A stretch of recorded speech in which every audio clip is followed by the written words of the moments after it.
In today's video, I'm going to show you how to add and duplicate overlay videos in CapCut PC. So the first thing you may want to do is add in your main video clip or basically your background clip onto your timeline.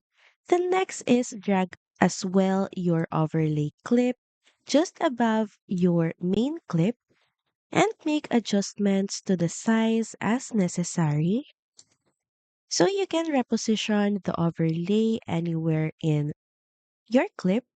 And to duplicate this overlay, just right click on it on the timeline and click on copy. The next in the timeline, just right click and click on paste.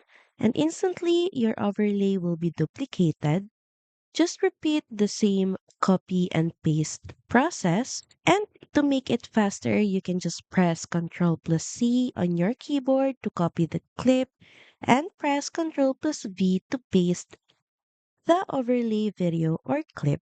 And in that way, you can add as much overlay videos and clips as you want for your video.